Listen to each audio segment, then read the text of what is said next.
NDA और India गठबंधन के बाद यूपी में बन गया तीसरा मोर्चा। लोक मोर्चा की हुंकार, स्वामी प्रसाद मौर्य होंगे तीसरे मोर्चे का सीएम चेहरा।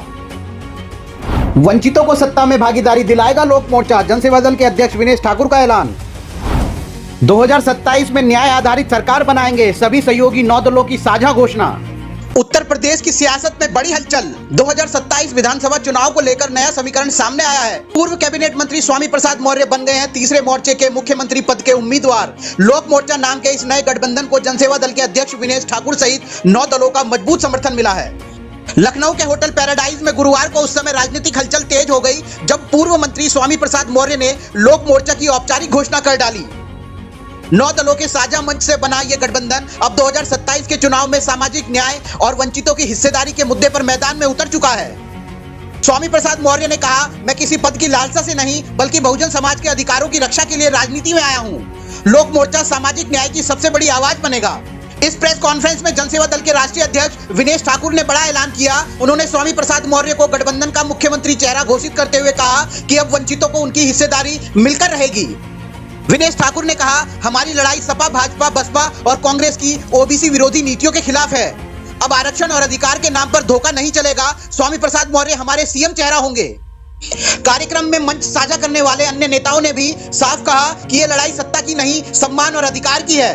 लोक मोर्चा के साझा घोषणा पत्र में हिस्सेदारी आधारित टिकट, निजी क्षेत्र में आरक्षण, यूनिवर्सल बेसिक इनकम और पुरानी पेंशन योजना जैसे कई बड़े वादे किए गए हैं।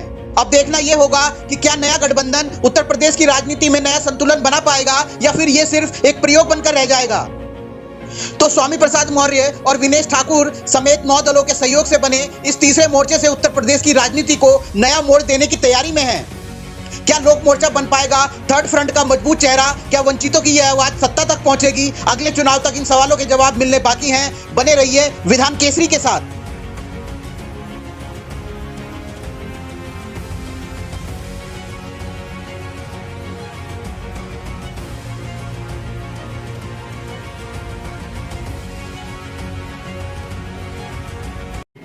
उत्तर प्रदेश बचाओ भाजपा हटाओ के नारे के साथ उत्तर प्रदेश को भाजपा मुक्त करने के लिए हम सब एक लोक मोर्चा के रूप में संयुक्त रूप से काम करेंगे और विशेष रूप से जो आज उत्तर प्रदेश में हाहाकार मचा हुआ है, उत्तर प्रदेश की जनता त्रस्त है, चारों ओर गुंडाराज है, कहीं स्कूल बेचा जा रहा है, कहीं स्कूल बंद किया जा रहा है, तो कहीं देश बेचने का पाप किया जा रहा है। इन सब को देखते हुए जो विशेष रूप से वंचित समाज है, यानी इस देश के ऐसे बहुतेरे समाज जिनको आज तक सत्ता में किसी ने भी हिस्सेदारी नहीं दी है, इसलिए जो भारतीय संविधान में प्रतिनिधित्व दिए जाने का प्राविधान कभी बाबा साहब डॉक्टर अंबेडकर ने सोचा था, जिसके बिना पर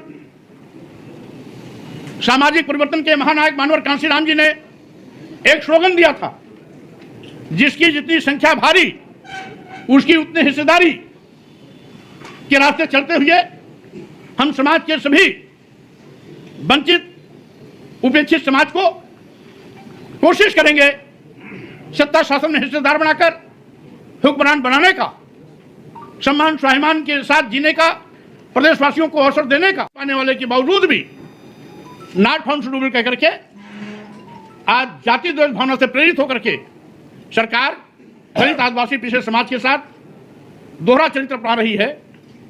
वहीं पर अल्पसंख्यक समाज में भय और दहशत पैदा कर, धार्मिक उन्माद फैलाकर आज कहीं न कहीं भाईचारा को खत्म करने पर सरकार आमादा है। हिंदू मुसलमानों को आपस में लड़ा करके संविधान के दिए गए निर्देशों की धज्जियां उड़ाने पर सरकार आमादा है।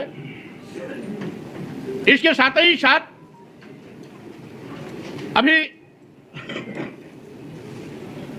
परसों में सुल्तानपुर गया था, जहां महेंद्र और एडवोकेट की दिन दहाड़े हत्या हुई, 48 घंटा ज्यादा बीत जाने के बाद अभी तक कोई गिरफ्तार नहीं हुआ। भारतीय जनता पार्टी की सरकार में जाति विशेष के लोग सत्ता संरक्षण में धार्मिक उन्माद पैदा कर अपराधियों को बचाने के लिए अब पुलिस प्रशासन पर दबाव बनाने की घटिया सोच दिखाना शुरू कर दिए हैं। कौशाम्बी में 8 वर्षीय पाल समाज की बालिका के साथ बलात्कार करने वाला जेल भेजा जाता है, तो ऐसे पुलिस अधिकारियों को सस्पेंड कर दिया जाता है। रेपिस्ट का पिता शर्म के मारे जहर खा लेता है, उसकी मौत हो